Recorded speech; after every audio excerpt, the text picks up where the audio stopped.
पृथ्वी मां है और मातृभूमि की रक्षा हर व्यक्ति को करनी बिल्कुल चाहिए। आपकी बात सही है। मेरे पास एक बड़ा सरप्राइज है। जोरदार तालियों के साथ, जोरदार तालियों के साथ अभिनंदन करिए कन्हैया मित्तल का। श्री राम जी, श्री राम मंदिर के शिखर बंद पे हम भगवा लहराएंगे, राम मंदिर के शिखर बंद पे हम भगवा लहराएंगे, सारे हिंदू अपने घर में मिलके खुशियां मनाएंगे, सारे हिंदू मिल करके अपने घर में खुशियां मनाएंगे। राम जय श्री राम, राम जय श्री राम, राम जय श्री राम, राम जय श्री राम। उस झंडे पर राम लिखा है, सूर्य वंश की छाप है, उस झंडे पे राम लिखा है, सूर्य वंश की छाप है, जिसको ये पसंद नहीं उसके मन में पाप है, जिसको ये पसंद नहीं उसके मन में पाप है।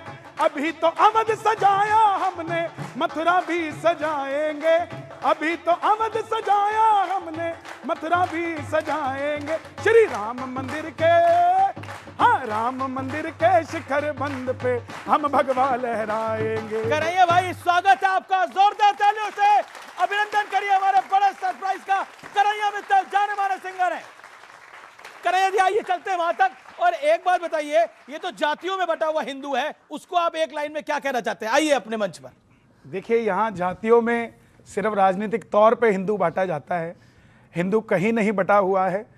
आप अयोध्या में जाइए, आज 28 लाख दिए जलते हैं और हम वर्ल्ड रिकॉर्ड बनाते हैं, तो वो दिए जलाने, ये बनिया है, ठाकुर है, ब्राह्मण है, ऐसा कुछ नहीं है। सब हिंदू सब कुछ है, नहीं, राजपूत है, ये दलित है, महादलित है, ओबीसी है, ये सिर्फ राजनेताओं ने बनाया है, गुजर है, राजनीतिक तौर पर है। कंधों से ऊंची छाती नहीं होती, धर्म से बड़ी कोई जाति नहीं होती, दीपक ही नहीं बचा तो बाती का क्या करोगे, सनातन धर्म ही नहीं बचा तो जाति का क्या करोगे। ओके ओके, अगर सनातन धर्म ही नहीं बचेगा तो जाति क्या करोगे, क्या करोगे? राजकुमार भाटी आप क्या कहना चाहते हैं? क्या आपको लगता है कंधों से बड़ी छाती नहीं होती? सनातन उसे कहते हैं जो हमेशा से था और हमेशा रहेगा। तो ये कोई भ्रम पाला ही नहीं कि सनातन कभी खत्म हो जाएगा। जो लोग ये भ्रम पालते हैं वो कमज़ोर लोग हैं, ना समझ लोग हैं। मित्तल जी ने बहुत अच्छा भजन सुनाया, उनको बहुत बहुत बधाई, बहुत बहुत शुभकामनाएं। बाकी इनका भजन एक और है, जो राम को लाए हैं हम उन्हीं को लाएंगे। हाँ, सुना दो मित्तल जी, उस पर जवाब भी सुन लेंगे फिर। रावण ने भी ये भ्रम पाला था कि अब मैं स्वर्ग के लिए सीढ़ी बनाऊंगा और सारे देवता मेरी कैद में रहेंगे, मेरे कहने से ही बारिश होगी, मेरे कहने से ही हवा चलेगी। कौन कहता है ये? रावण ने ये भ्रम पाला था। कभी कभी लोगों को भ्रम हो जाता, थोड़ी देर के लिए सत्ता मिल जाए, थोड़े दिन के लिए सत्ता मिल जाए तो ये भ्रम हो जाता है कि जो राम हमको लेकर आए हैं, हम उल्टा कहने लगते हैं कि हम राम को लाए हैं। ओके, हम तो ये पढ़ते आए हैं और ये मानते आए हैं कि राम हमें लेकर आए हैं, ना कि कोई राम को लेकर किसी ने आया। नहीं बोला हम राम को लाए, ये बोला आपने क्या हम राम को लाए? आपने बोला गाई अभी। दीजिए। अरे अमित जी आप भूल गए, आपने बोला अभी क्या कि जो राम को लाए हैं वो हम उनको लाएंगे। नहीं, जो राम को लाए हैं उनको लाएंगे, इनका भजन है, मेरा भजन नहीं है। गा के सुनाइए जरा एक बार एक लाइन। तो राम को कोई नहीं लाया है, राम जो राम को लाए हम उनको लाएंगे। देखो अब मतलब राम मंदिर को लाए हैं। सवाल पूछे करो तो जवाब कम से कम पूरा हो जाए। पूरा बोलिए, एक ही बात छोटा।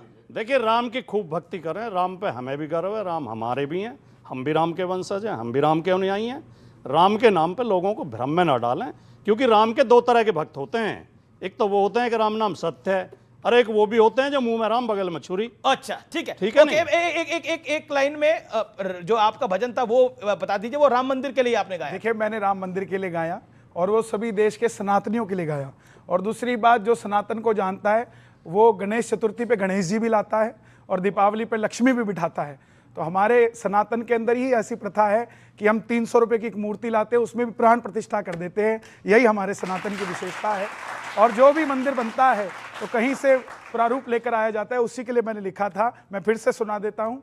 जो राम को लाए हैं हम उनको लाएंगे, जो राम को लाए हैं हम उनको लाएंगे, दुनिया में फिर से हम भगवा लहराएंगे, दुनिया में फिर से हम जी भगवा लहराएंगे। अयोध्या भी सजा दी है, काशी भी सजा दी है, घनश्याम कृपा कर दो, मथुरा भी सजाएंगे। ओके, घनश्याम कृपा कर दो, मथुरा भी सजाएंगे। एक सेकंड, रशीदी जी कुछ कहना चाहते हैं? रशीदी जी, अयोध्या भी सजा दी है, मथुरा भी सजाएंगे, ज्ञानवापी भी घनश्याम सजाएंगे। कृपा कर दो, ज्ञानवापी भी सजाएंगे। ओके, क्या कह रहे हैं? ज्ञानवापी भी सजाएंगे। ज्ञानवापी भी सजाएंगे। रमेश जी, हाँ जी, मैं भी गाऊंगा। हाँ, अरे आप भी गाएंगे? अरे बिल्कुल बिल्कुल बिल्कुल। उन्होंने कहा जो राम को लाए हैं ये उनको लाएंगे, ये लाएंगे भाई जनता लाएगी। भाई। ढोलक बजाना मेरे साथ में। हाँ बिल्कुल बजाएगा, बिल्कुल बजाएगा। जो राम को लाए हैं ये उनको लाएंगे, और जो राम के जैसे हैं हम उनको लाएंगे। मेट्रो भी चलाई है, अस्पताल भी बनाई है, बिजली भी बनाएंगे, सड़कें भी बनाएंगे, हम समाजवादी पार्टी को लाएंगे। देखिए, ओके ओके, ये बहुत अच्छा गाया आपने, लेकिन इसके लिए आपके लिए ताली। रामचरितमानस नहीं मानेंगे। है? अभी इन्होंने कहा ढोल बजाओ। नहीं, इसी पे अभी कह रहे थे इसी पे चर्चा कर लेते सकल हैं। ताड़ना के अधिकारी इसी और पे ये चर्चा ढोल कर को लेते ताड़ हैं। रहे हैं। इसी पे खुद ही चर्चा कह कर रहे लेते हैं। नहीं नहीं, इसी पे नहीं। देखिए राम की ध्वजा और ये कह रहे हैं कि भगवा पूरी दुनिया में एक लहराएंगे। बात का जवाब दे। एक देखिए, बड़े लाखों व्यूअर्स हमारे देख रहे हैं। ये स्पेशल ब्रॉडकास्ट केवल है। एक sentence सुधांशु जी बोलने की बोले थे। इजाजत दे दे। हाँ, केवल बोलिए एक बोलिए बोलिए बोलिए बोलिए। एक हाँ बोलिए, बिल्कुल बिल्कुल बोलिए बोलिए सर। भाई आप नहीं। कन्हैया मित्तल है नहीं आपका नाम? हाँ, मेरा नाम यही है। इन्हें नहीं जानते आप? 22 का चुनाव इनके गिर्द हो गया था ना, मैं ईमानदारी से नहीं जानता। जब आए थे तब मैंने नाम पूछा था इनका। मुझे ज्यादा शौक वौक नहीं है यूट्यूब देखने का। नहीं, भजनों का शौक लेकिन नहीं होगा। हाँ, नहीं है, नहीं है, वही कह रहे हैं। नहीं है। जरूरत भी नहीं हम है। इतिहास पढ़ते हैं, राजनीति पढ़ते हैं, धर्मशास्त्र पढ़ते हैं, सब कुछ पढ़ते हैं। और मैंने जितने धर्मशास्त्र पढ़े हैं आपने नहीं पढ़े होंगे, मेरा दावा है। मैं बिल्कुल कहता हूँ। और राम की कथा भी जितनी मैंने पढ़ी है आपने नहीं पढ़ी तो होगी। इतनी चलिए, पढ़ के भी मेरा आप दावा सर्वोदय नहीं है। कैसे हो गए? मैं नाम लेता हूं किताबों के, आप अगर उनके देखी भी हो आपने वो जो ये मैंने ज्यादा पढ़ी, पढ़ गए इसलिए राम तो विरोधी हो कमेंट गए। नहीं पालना चाहिए। आप भजन अरे, अच्छा गाते हैं। अब सुधांशु जी को आने दीजिए। देखिए सुनिए, इन्होंने कहा कि रामचरितमानस को नहीं मानेंगे। रामचरितमानस को मानेंगे जो, लेकिन जो जातियों को गाली देगा और स्त्रियों का अपमान करेगा, जी, ये कितना भी आपकी- बड़ा ये आदमी आपकी हो, भावना हम है। उसका ओके, विरोध करेंगे। सुधांशु जी, उसका सुधांशु विरोध जी। करेंगे। राम, अच्छा मेरा वैसे मान, फिर मैं आपसे पूछता हूँ, आपका 4 बीवी पे क्या कहना है? मैं समर्थक नहीं हूं, मैं समर्थक नहीं हूं। अच्छा, वैसे शाबानो केस पे क्या नहीं, कहना आपका था? जवाब मिल गया। नहीं, आपकी पार्टी से समर्थक साहबानों है? प्रकरण पे मैं साहबानों के साथ था। अच्छा, मैंने और उस समय लेख भी लिखा। एक मिनट अब वैसे मैं देखिए, कांग्रेस के मैं ऑर्डिनेंस personal के नहीं खिलाफ होना था। चाहता ठीक है था। ठीक है ठीक है, एक मिनट, एक मिनट, जवाब दे दिया। एक एक करके एक मिनट, एक मिनट, एक मिनट। रशीदी, आप सुधांशु और जी, दस अब सवाल सुनिए, पूछ लो। 10 सवाल। चल, चल। ये मौलाना साहब ने एक कमेंट कर दिया था अखिलेश जी की पत्नी पे, उस पे कहा चुप वो रहे कमेंट थे। इनका गलत था। ये आपकी सामने पार्टी खड़े ने हैं। तो कुछ नहीं बोला। सामने साहब शांत बैठे रहे। पार्टी हमारी हर विषय साहब, पर नहीं नहीं, बोलती। हर विषय पे हर नहीं विषय पे बोलती, नहीं बोलती। हर विषय पे नहीं आप भी बहुत बोलती, कुछ मगर बोलते हो। रामचरितमानस में शब्द आप निकाल भी निकाल बहुत के कुछ बोलती बोलते है। हो। गजब है। अच्छा अब मैं बताता हूँ, सुनिए। अब आप पॉइंट, अब अब मैं ये एक है बात- कि अब मैं एक बात राम बताता पे, राम मंदिर पर ध्वजा लग रही है। अब ये कह रहे हैं कि पहला पूरे मैं दुनिया में भगवा पहला मैं फैलाएंगे। इनको बात बता दूं, जो इन्होंने कहा सब बनाएंगे, बहुत अच्छा गाना गाया। जिस जमाने में इन्होंने कहा कि बाबरी मस्जिद बनाएंगे 91-92 की बात, हमने कहा। मुलायम सिंह मुलायम यादव सिंह ने ढांचा गिरने के बाद और नरसिम्हा राव दोनों ने बोला था कि हम बाबरी कानूनी मस्जिद, गतिविधि। उस समय जाके चेक करिए देश की अर्थव्यवस्था की क्या स्थिति थी। 17-18% की महंगाई की दर थी, निगेटिव ग्रोथ रेट थी, फॉरेन एक्सचेंज रिजर्व $1 बिलियन के नीचे था, सोना गिरवी रखा गया था। ठीक, और जब हम आए वो 100 बिलियन कब पहुंचा? अटल जी की सरकार में 2004। 500 बिलियन कब पहुंचा? मोदी जी की सरकार में। 600 बिलियन तब पहुंचा जब मंदिर बना। आज 700 बिलियन है जिस समय ये बन रहा है। जब राम आए हैं तो जानते हैं अकेले नहीं आए हैं, 4 करोड़ गरीबों को आवास दे के आए, देश के ऊपर 16 250 करोड़ लोगों लाख को करोड़ शौचालय कर्जा दे के आए हैं, 10 करोड़ महिलाओं को उज्ज्वला योजना दे के आए हैं, भारत को चौथी बड़ी अर्थव्यवस्था बना के आए हैं, चौथा बड़ा स्टॉक एक्सचेंज बना के आए हैं, तीसरे बड़ा ऑटोमोबाइल मैन्युफैक्चर बना के आए हैं, दूसरा बड़ा मोबाइल हैंडसेट का मैन्युफैक्चर बना के आए हैं, डिजिटल ट्रांजैक्शन में नंबर 1 बना के आए हैं, और वर्ल्ड की सबसे बड़ी अर्थव्यवस्थाओं में हाईएस्ट ग्रोइंग अर्थव्यवस्था बना के आए हैं। इसलिए मैं कह रहा हूं, और यहां मैं अब एक बात कहना चाहता हूं, मैं थोड़ा इस विषय पे एक गंभीर बात कहना चाहता हूं। जैसे भी कहा गया भगवान को लाएंगे, हमारे यहां कहा गया भगवान को जब हम लाते हैं तो भगवान से अपना कनेक्ट बनाते हैं। हरि व्यापक सर्वत्र समाना, प्रेम से प्रकट होए में जाना। और हमारे और दोनों में भगवान एक फंडामेंटल डिफरेंस है। बाकी धर्मों और मजहबों में, रिलीजन में जो कोई है वो भगवान का मैसेंजर है या बेटा है। हमारे यहां भगवान साक्षात भगवान है, और बाकी जगहों पे भगवान एक धर्म स्थल में, एक पुस्तक में, एक पूजा पद्धति में, एक मैसेंजर पे रुक जाते हैं। हमारे यहां हम ही अंदर भगवान हैं, अहम ब्रह्मास्मि है। और इसीलिए जब आप भगवान को जानते हैं तो तुलसी ने क्या लिखा है, सो ही जान ही जे ही देव जनाई, जान ही तुम ही हुई जाई। जी क्या आपको लगता है जो बार बार हो रहा है कि मोदी जी को धर्म ध्वजा की स्थापना नहीं करनी चाहिए, प्रधानमंत्री क्यों आते हैं और यह देश के सेकुलर फैब्रिक को डिस्ट्रॉय करता है, जो ऑपोजिशन कह रहा है? जवाब इस पर आपका। देखिए, हमारे देश का जो सेकुलर ढांचा है, जो संविधान है, वो किसी भी सरकार को निष्पक्ष देखना चाहता है। बिल्कुल। और इसी की शपथ भी ली जाती है कि मैं धर्मनिरपेक्ष रहूंगा।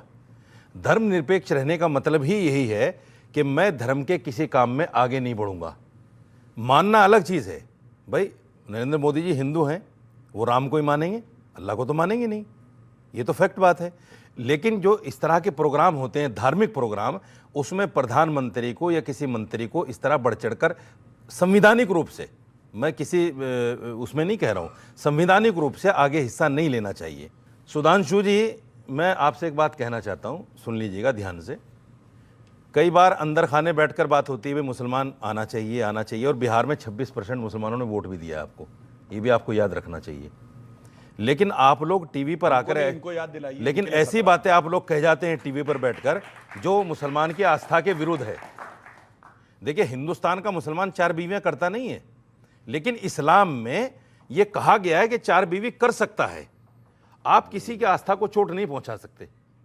यहां हिंदुस्तान में रिवाज ही नहीं उस चीज का। मैं ये आस्था की चोट है कि 4 बीवी को कितनी बेगम है। लेकिन मैं स्वामी दीपांकर के पास आ रहा हूं, एक सेकंड। स्वामी दीपांकर, प्रधानमंत्री को धर्म ध्वजा की स्थापना नहीं करनी चाहिए, इसका जवाब? क्यों नहीं करनी चाहिए? सेकुलर नहीं दिखेंगे वो। आप सोचिए कि आप क्या बोल रहे हैं, धर्म निरपेक्ष। मतलब जो देश धर्म सापेक्ष है वो धर्म निरपेक्ष हो कैसे सकता है?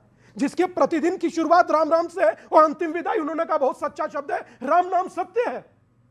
आप तो हिंदू की तो होती है, बोलने दीजिए। नहीं, वो सिर्फ हिंदू की होती है, मुसलमान की थोड़ी होती है। धर्म के सारे कार्य कीजिए, ईसाई की थोड़ी होती है, सिखों की थोड़ी होती है, लेकिन इसके नाम पे चुनाव लड़ना, इसके नाम पे वोट मांगना ठीक है क्या? ओके, क्या जवाब ये धर्म का अपमान है?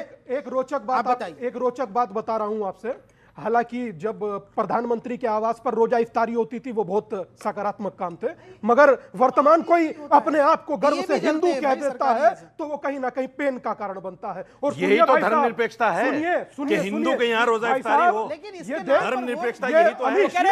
वो कह रहे कि धर्मनिरपेक्षता यही तो है कि हिंदू रोजा इफ्तार कराए, हिंदू के मुसलमान दिवाली में शामिल हो, मुसलमान होली में शामिल हो। इसी को और आप किसी मंदिर के आगे नारा लगा दीजिएगा, गुस्ताखे नबी की एक सजा सर तन से जुदा, और आप मस्जिद के सामने जय श्री राम के नारे लगाओ। नहीं, आप मस्जिद के सामने जय श्री राम के नारे लगाओ। नहीं है अमीश, आप बोलिए फिर मैं लग रहा है कि नहीं लग रहा है? एक हर मस्जिद के सामने जय श्री राम के नारे लगे। स्वामी जी बीच में नहीं बोले, किसी के, शांति से रहे वो। आप अपनी बात बोलिए ना, जब आप बोलेंगे हम सुनेंगे। इतना तो शिष्टाचार रखिए भाई। अब तो एप्पल ने भी ये भगवा फोन बना दिया है। अब बताइए, इनका बस नहीं चल रहा है। ये सूरज को कह दें बोले रात में लाल क्यों छुप रहा और सुबह में लाल क्यों उगरा, इनका बस नहीं चल रहा।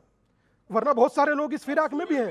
खैर, मेरा बिल्कुल, मान, ईसाई, बुद्धिस्ट, सिख सब मर गए। इसकी कोई तुक वैसे सब मर जरूरत गए, नहीं है, किसी का कुछ नहीं है, कोई जरूरत नहीं सब है, कुछ इनका हो गया। मगर मैं इतना ही कहूंगा, एक दिनकर की पंक्ति थी, दिनकर की पंक्ति थी, वर्षों तक वन में घूम घूम बाधा विघ्नों को चूम चूम, से धूप गाम पानी पत्थर, पांडव आए कुछ और निखर, सौभाग्य न सब दिन सोता है। यहीं पर भाटी जी के बाजू में खड़े हुए थे इस दिन, भाटी जी के बाजू में खड़े थे सतीश के सिंह। मुझे आज भी याद है, मुझको अपमानित करने के लिए उधर से तैयारी चल रही थी। आज क्या हुआ बिहार चुनाव में? दिखी जाती अमीश भाई, दिखी जाती। और अगर जातियों का बंधन टूट रहा है, मैं कह रहा हूं कि मुझे आज, मैं बड़े प्राउड से कह रहा हूं अमीश भाई, उस यात्रा ने यही देखा है कि हिंदू जातियों में ना बटकर एक हो रहा। और ओके, जातियों में क्या आपको लगता है बिहार चुनाव में राजद को जो नुकसान हुआ, जो बार बार कहता था कि जाति में बटेगा, वो जाति में नहीं बटा, राजकुमार भाटी।